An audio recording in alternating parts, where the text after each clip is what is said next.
Om Shanti.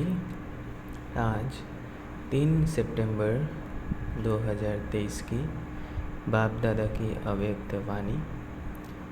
Revise date है 25 नवंबर 1995। बाबा ने कहा, पर मत, पर चिंतन और पर दर्शन से मुक्त बनो और पर उपकार करो। बाबा कहते, आज बाप दादा अपने चारों ओर जो बाप के बच्चे हैं, विशेष हैं, उन सर्व विशेष आत्माओं को देख रहे हैं, चाहे भारत के व विदेश के किसी भी कोने में हैं, लेकिन बाप दादा सर्व विशेष आत्माओं को समीप देख रहे हैं। बाप दादा को अपने विशेष बच्चों को देख हर्ष होता है। जैसे आप बच्चों को बाप को देखकर खुशी होती है ना, खुशी होती है तब तो भाग करके आए हो ना। तो बाप को भी खुशी होती है कि मेरा एक एक बच्चा विशेष आत्मा है, चाहे बुजुर्ग है, अनपढ़ है, छोटे बच्चे हैं, युवा है, प्रवृत्ति वाले हैं, लेकिन सारे विश्व के आगे विशेष हैं। चाहे कितने भी बड़े बड़े वैज्ञानिक चमत्कार दिखाने वाले हैं, चंद्रमा तक पहुंचने वाले भी हैं, लेकिन बाप के विशेष बच्चों के आगे वो भी अनजान हैं। पांचों ही तत्वों को जान लिया, उन्हों पर विजय भी प्राप्त कर ली, लेकिन छोटी सी बिंदु आत्मा को नहीं जाना। यहाँ छोटे बच्चे भी पूछेंगे, यहाँ छोटे बच्चे से भी पूछेंगे, तुम कौन हो? तो क्या कहेगा? आत्मा हूँ कहेगा ना। आत्मा कहाँ रहती है वो भी बताएगा। और वैज्ञानिक से पूछो आत्मा क्या है, आत्मा के ज्ञान को अभी तक जान नहीं सके। तो कितने भी बड़े हिस्ट्री के हिसाब से, इस दुनिया के हिसाब से विशेष हो, लेकिन जिसने अपने को नहीं जाना, उससे तो यहाँ का 5 वर्ष वाला बच्चा विशेष हो गया। आप लोगों का शुरू का बहुत फलक का गीत है, याद है कौन सा गीत है? एक गीत था, कितना भी बड़ा सेठ स्वामी को स्वामी हो, लेकिन अलफ को नहीं जाना। तो कितने भी बड़े हो, चाहे नेता हो, चाहे अभिनेता हो, लेकिन अपने आप को नहीं जाना तो क्या जाना। तो ऐसी विशेष आत्माएं हो। यहाँ की अनपढ़ बुजुर्ग माता है और दूसरी तरफ अच्छा महात्मा है, लेकिन बुजुर्ग माता फलक से कहेगी कि हमने परमात्मा को पा लिया, और महात्मा कहेगा परमात्मा को पाना बहुत मुश्किल है। लेकिन यहाँ 100 वर्ष के आयु वाले भी निश्चय बुद्धि होगी, तो वो क्या कहेगी? तुम ढूंढते रहो, हमने तो पा लिया।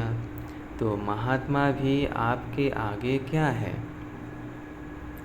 प्रवृत्ति वाले फलक से कहेंगे कि हम डबल पलंग पर सोते, इकट्ठे रहते भी पवित्र हैं, क्योंकि हमारे बीच में बाप है।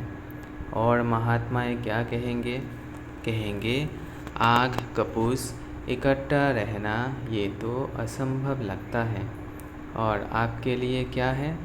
प्रवृत्ति वाले बताओ, पवित्र रहना मुश्किल है या सहज है? सहज है या कभी कभी मुश्किल हो जाता है? जो पक्के हैं वो तो बड़ी सभा हो या कुछ भी हो, फलक से कह सकते हैं कि पवित्रता तो हमारा स्वधर्म है, परधर्म नहीं है, स्वधर्म है। तो स्व सहज होता है, पर मुश्किल होता है। अपवित्रता परधर्म है, लेकिन पवित्रता स्वधर्म है। तो ऐसे अपनी विशेषता को जानते हो ना, क्योंकि नए नए भी बहुत आए हैं ना। लेकिन कितने भी नए हैं, पवित्रता का पाठ तो पक्का है ना। कोई बच्चे ऐसा भी करते हैं, जब तक बाप से मिलने का 1 साल पूरा नहीं होता। सबको पता है कि ये नियम पक्का है। तो मधुबन में आने तक तो ठीक रहते हैं, लेकिन देख लिया पहुंच गए तो कोई वापस जाकर अलबेले भी हो जाते हैं। लेकिन सोचो कि पवित्रता की प्रतिज्ञा किससे की? बाप से की ना। बाप का फरमान है ना, तो बाप से प्रतिज्ञा कर। और फिर अगर अलबेले होते हैं तो नुकसान किसको होगा? ब्राह्मण परिवार में तो 1 जाते 10 आते हैं, लेकिन नुकसान कमज़ोर होने का उन आत्माओं को होता है। इसलिए जो भी नए नए पहली बार आए हैं वो बाप के घर में तो पहुंच गए। यह तो भाग्य की बात है ही, लेकिन तकदीर की लकीर को कभी भी कम नहीं करना, तकदीर को बड़ा करना।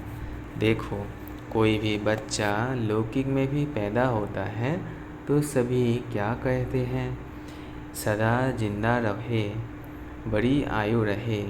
तो बाप दादा भी विशेष आत्माओं की अविनाशी विशेषता देखना चाहते हैं। थोड़े टाइम की नहीं, 1 साल चले 2 साल चले ये नहीं, अविनाशी रहने वाले को ही अविनाशी प्राप्त होती है। तो माताएं भी पक्की है, क्योंकि चाहे आप 1 साल के हो या 2 साल के हो, 4 के हो, लेकिन समाप्ति तो एक ही समय होनी है ना। विनाश तो इकट्ठा ही होगा ना। कि आप कहेंगे कि हम तो 2 साल के हैं, हमारी सिल्वर जुबली हो जाए, पीछे विनाश होवे। ये तो नहीं होगा ना। इसलिए पीछे आने वाले को और आगे जाना है। थोड़े समय में बहुत कमाई कर सकते हो, फिर भी आप लोगों को पुरुषार्थ का समय मिला है। आगे चल करके तो इतना समय भी नहीं मिलेगा। सुनाया था ना कि अभी लेट का बोर्ड तो लग गया है, लेकिन टू लेट का नहीं लगा है। तो आप सभी लकी हो। सिर्फ अपने भाग्य को स्मृति में रखते हुए बढ़ते चलना, कोई बातों में नहीं जाना। आज बाप दादा देख रहे थे कि बच्चों के पुरुषार्थ का समय वेस्ट क्यों जाता है। चाहता कोई नहीं है, सब चाहते हैं हमारा समय सफल हो, लेकिन बीच बीच में कहाँ आधा घंटा, कहाँ 15 मिनट, कहाँ 5 मिनट वेस्ट चला जाता है। तो उसका कारण क्या? आज बाप दादा ने देखा कि मेजॉरिटी का विशेष पुरुषार्थ जो कम या ढीला होता है, उसके 3 कारण हैं। पहला, चलते चलते श्रीमत के साथ साथ आत्माओं की परमत मिक्स कर देते हैं। कोई ने कोई बात सुना दी और आप समझते हो कि सुनाने वाला तो अच्छा सच्चा महारथी है और आपका उस पर फेथ भी है। जब ऐसी कोई आत्मा आपको कोई ऐसी बातें सुनाती है जिसमें इंटरेस्ट भी आता है, समाचार तो अच्छा है, जैसे संसार समाचार अच्छा लगता है ना, तो ब्राह्मण संसार समाचार भी अच्छा लगता है। तो अपने उस पर फेथ रख करके वो बात सुन ली, माना अपने अंदर समा ली, कट नहीं किया।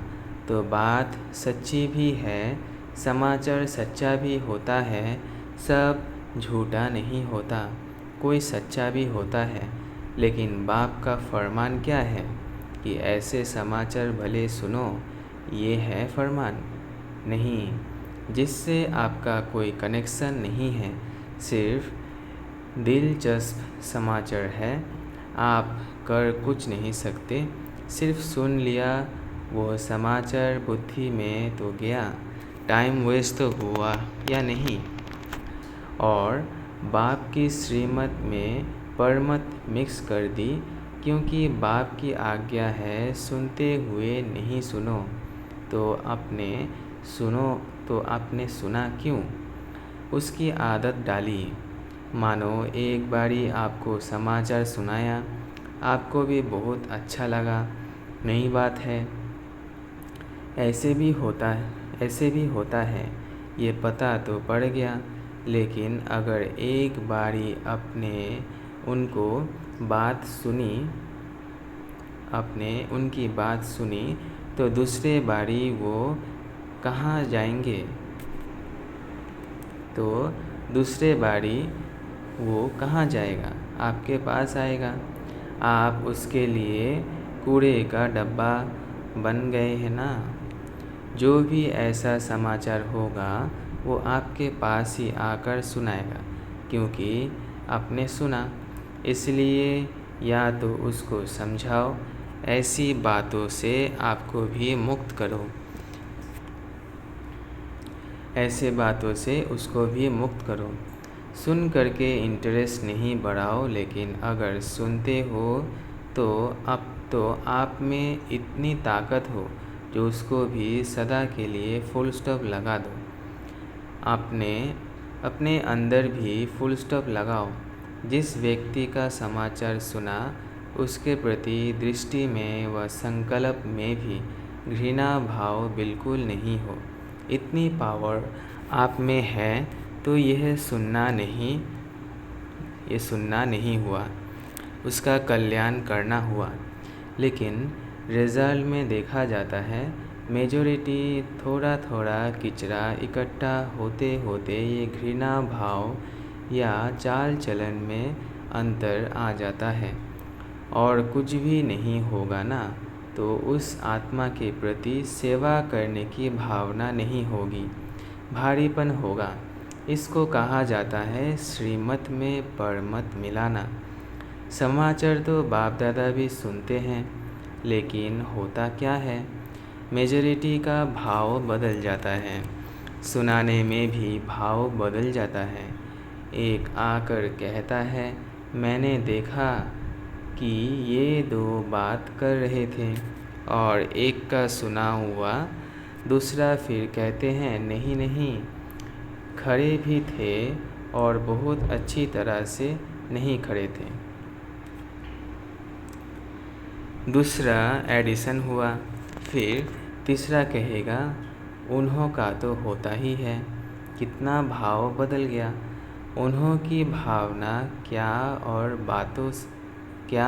बातों में भाव कितना बदल जाता है।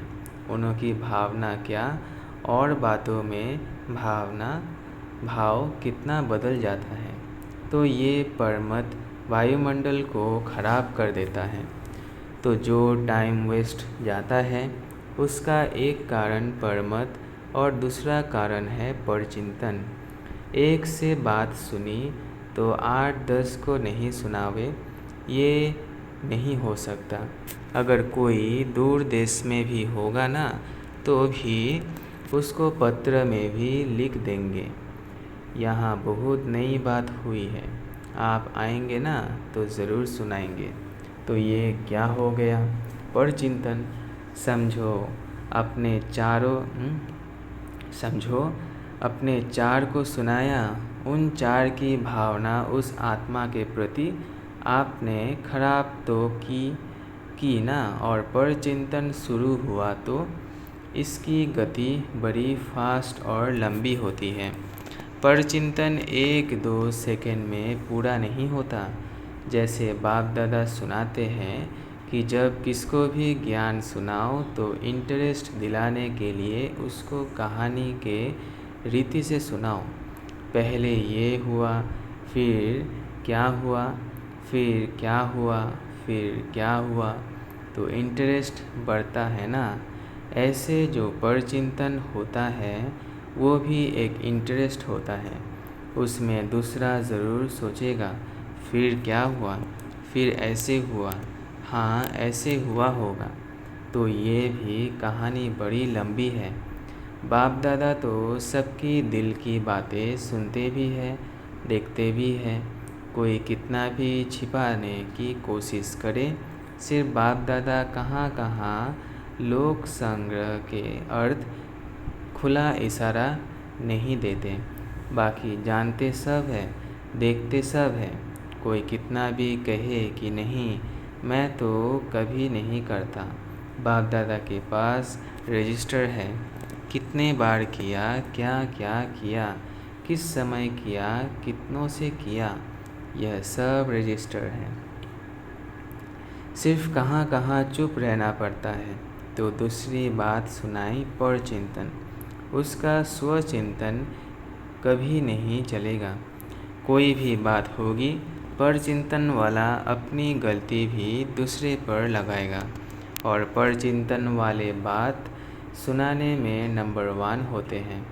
पूरी अपनी गलती दूसरे के प्रति ऐसे सिद्ध करेंगे जो सुनने वाले बड़ों को भी चुप रहना पड़ता है। तो स्वचिंतन इसको नहीं कहा जाता है कि सिर्फ ज्ञान की पॉइंट्स रिपीट कर दी या ज्ञान की पॉइंट्स सुना दी। सिर्फ यही स्वचिंतन नहीं है, लेकिन स्वचिंतन अर्थात अपने सूक्ष्म कमज़ोरियों को, अपनी छोटी छोटी गलतियों को चिंतन करके मिटाना, परिवर्तन करना, यह स्वचिंतन है। बाकी ज्ञान सुनना और सुनाना, उसमें तो सभी होशियार हो, वो ज्ञान का चिंतन है, मनन है। लेकिन स्वचिंतन का महीन अर्थ अपने प्रति है, क्योंकि जब रिज़ल्ट निकलेगी तो रिज़ल्ट में यह नहीं देखा जाएगा कि इसने ज्ञान का मनन अच्छा किया या सेवा में ज्ञान को अच्छा यूज़ किया। इस रिज़ल्ट के पहले स्वचिंतन और परचिंतन। स्वचिंतन करने का अर्थ ही है परिवर्तन करना। तो जब फाइनल रिज़ल्ट होगी, उसमें पहली मार्क्स प्रैक्टिकल धारणा स्वरूप को मिलेगा। जो धारणा स्वरूप होगा वो नेचुरल योगी तो होगा ही। अगर मार्क्स ज़्यादा लेनी है तो पहले जो दूसरों को सुनाते हो, आजकल वैल्यूज़ पर भी जो भाषण करते हो, उसकी पहले स्वयं में चेकिंग करो, क्योंकि सेवा की 1 मार्क तो धारणा स्वरूप की 10 मार्क्स होती है। अगर आप ज्ञान नहीं दे सकते हो लेकिन अपनी धारणा से प्रभाव डालते हो, तो आपके सेवा की मार्क्स जमा हो गई ना। आजकल कोई समझते हैं कि हमको सेवा का चांस बहुत कम मिलता है, हमको चांस मिलना चाहिए, दूसरे को मिलता है, मेरे को क्यों नहीं। सेवा करना बहुत अच्छा है, क्योंकि अगर बुद्धि फ्री रहती है तो व्यर्थ बहुत चलता है। इसलिए सेवा में बुद्धि बिजी रहे, ये साधन अच्छा है। सेवा का उमंग तो अच्छा ही है, लेकिन ड्रामा अनुसार या सरकमस्टेंस अनुसार, मानो आपको चांस नहीं मिला और आपकी अवस्था दूसरों की सेवा करने की बजाय अपनी भी गिरावट में आ गए, या वो सेवा आपको हलचल में लाए, तो वो सेवा क्या हुई? उस सेवा का प्रत्यक्ष फल क्या मिलेगा?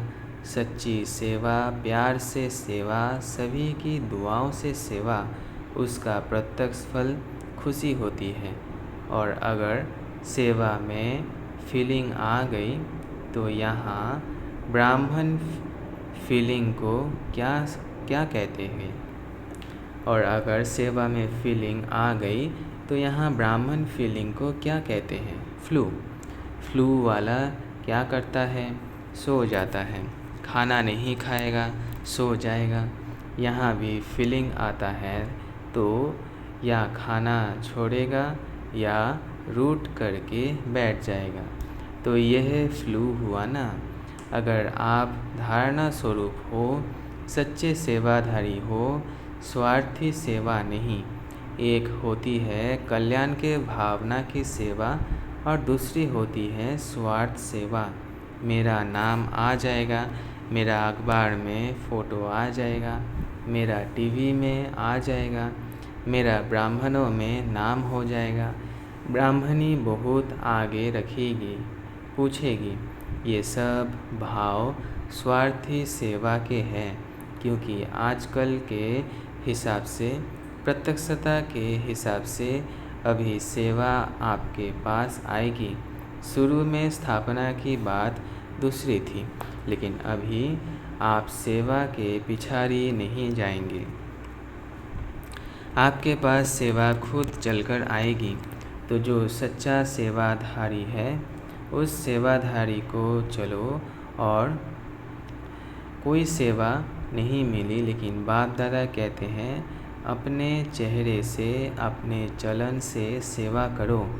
आपका चेहरा बाप का साक्षात्कार कराए। आपका चेहरा, आपकी चलन बाप की याद दिलाए। ये सेवा नंबर 1 है। ऐसे सेवाधारी जिनमें स्वार्थ भाव नहीं हो, ऐसे नहीं मुझे ही चांस मिले, मेरे को ही मिलना चाहिए। क्यों नहीं मिलता? मिलना चाहिए। ऐसे संकल्प को भी स्वार्थ कहा जाता है। चाहे ब्राह्मण परिवार में आपका नाम नामी ग्रामी नहीं है, सेवाधारी अच्छे हो, फिर भी आपका नाम नहीं है, लेकिन बाप के पास तो नाम है ना। जब बाप के दिल पर नाम है तो और क्या चाहिए। और सिर्फ बाप के दिल पर नहीं, लेकिन जब फाइनल में नंबर मिलेंगे तो आपका नंबर आगे होगा, क्योंकि बाप दादा हिसाब रखते हैं। आपको चांस नहीं मिला, आप राइट हो, लेकिन चांस नहीं मिला तो वो भी नोट होता है। और मांग कर चांस लिया, वो किया तो सही, लेकिन वो भी मार्क्स कट होते हैं। ये धर्मराज का खाता कोई कम नहीं है, बहुत सूक्ष्म हिसाब किताब है। इसलिए निस्वार्थ सेवाधारी बनो। अपना स्वार्थ नहीं हो, कल्याण का स्वार्थ हो। यदि आपको चांस है और दूसरा समझता है कि हमको भी मिले तो बहुत अच्छा और भाग्य भी है, तो अगर मानो आप अपना चांस उसको देते हो तो भी आपका शेयर उसमें जमा हो जाता है। चाहे आपने नहीं किया, लेकिन किसको चांस दिया तो उसमें भी आपका शेयर जमा होता है, क्योंकि सच्चा डायमंड बनना है ना। तो हिसाब किताब भी समझ लो, ऐसे अलबेले नहीं चलो। ठीक है, हो गया। बहुत सूक्ष्म में हिसाब किताब का चोपड़ा है। बाप को कुछ करना नहीं पड़ता है, ऑटोमेटिक है। कभी कभी बाप दादा बच्चों का चोपड़ा देखते हैं तो पहली बात परमत, और दूसरी बात परचिंतन, तीसरी बात परदर्शन। दूसरे को देखने में मेजॉरिटी बहुत होशियार है। परदर्शन जो देखेंगे तो देखने के बाद वो बात कहाँ जाएगी? बुद्धि में ही तो जाएगा। और जो दूसरे को देखने में समय लगाएगा, उसको अपने को देखने का समय कहाँ मिलेगा?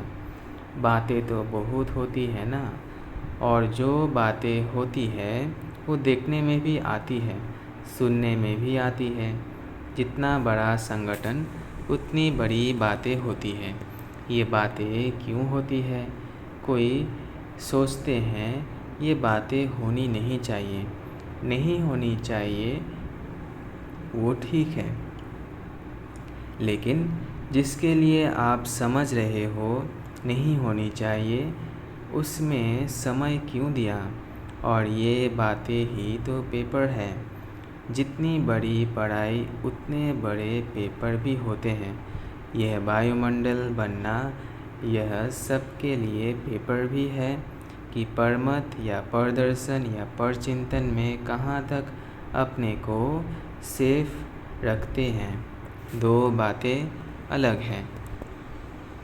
एक है जिम्मेवारी, जिसके कारण सुनना भी पड़ता है, देखना भी पड़ता है, तो उसमें कल्याण की भावना से सुनना और देखना। जिम्मेवारी है, कल्याण की भावना है, वो ठीक है, लेकिन अपनी अवस्था को हलचल में लाकर देखना, सुनना या सोचना ये रॉन्ग है।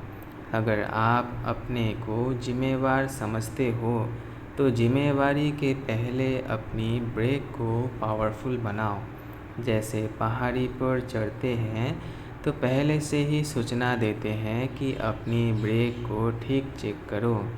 तो जिम्मेवारी भी एक ऊंची स्थिति है।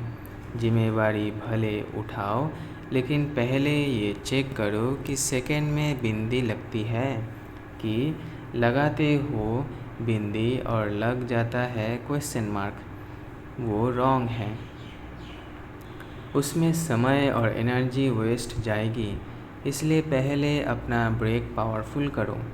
चलो, देखा, सुना, जहाँ तक हो सका कल्याण किया और फुल स्टॉप। अगर ऐसी स्थिति है तो जिम्मेवारी लो, नहीं तो देखते नहीं, देखो, सुनते नहीं, सुनो, स्वचिंतन में रहो। फ़ायदा इसमें है। तो आज का पाठ क्या हुआ? परमत, परचिंतन और परदर्शन, इन 3 बातों से मुक्त बनो और एक बात धारण करो। वो एक बात है पर उपकारी बनो। 3 प्रकार की पर को ख़त्म करो और एक पर उपकारी बनो। बनना आएगा तो किन बातों से मुक्त बनेंगे? माताएं क्या करेगी? बच्चों के उपकारी या पर उपकारी? सर्व उपकारी। सहज है या कठिन है? अच्छा, चारों तरफ के सर्व विश्व के विशेष आत्माओं को सदा स्वचिंतन, ज्ञान चिंतन करने वाले विशेष आत्माओं को सदा बाप के श्रेष्ठ मत पर हर संकल्प, बोल और कर्म करने वाले समीप आत्माओं को चारों ओर के डायमंड जुबली के लिए स्वयं को और सेवा को आगे बढ़ाने वाले ऐसे विशेष आत्माओं को बाप दादा का याद, प्यार और नमस्ते। ऐसे बनाने वाले बाप दादा को भी याद, प्यार, गुड मॉर्निंग और नमस्ते नमस्ते नमस्ते। शुक्रिया बाबा, शुक्रिया। आज का वरदान है, महावीर बन संजीवनी बूटी द्वारा मूर्छित को सुरचित करने वाले शक्तिवान भव। महावीर बन संजीवनी बूटी द्वारा मूर्छित को सुरचित करने वाले शक्तिवान भव। जैसे सूर्य स्वयं शक्तिशाली है तो चारों ओर अपनी शक्ति से प्रकाश फैलाता है, ऐसे शक्तिवान बन अनेकों को संजीवनी बूटी देकर मूर्छित को सुरचित बनाने की सेवा करते रहो, तब कहेंगे महावीर। सदा स्मृति रखो कि हमें विजयी रहना है और सबको विजयी बनाना है। विजयी बनने का साधन है बिजी रहना। स्व कल्याण अथवा विश्व कल्याण के कार्य में बिजी रहो तो विघ्न विनाशक वायुमंडल बनता जाएगा। स्लोगन, दिल सदा एक दिलाराम में लगी रहे, यही सच्ची तपस्या है। दिल सदा एक दिलाराम में लगी रहे, यही सच्ची तपस्या है।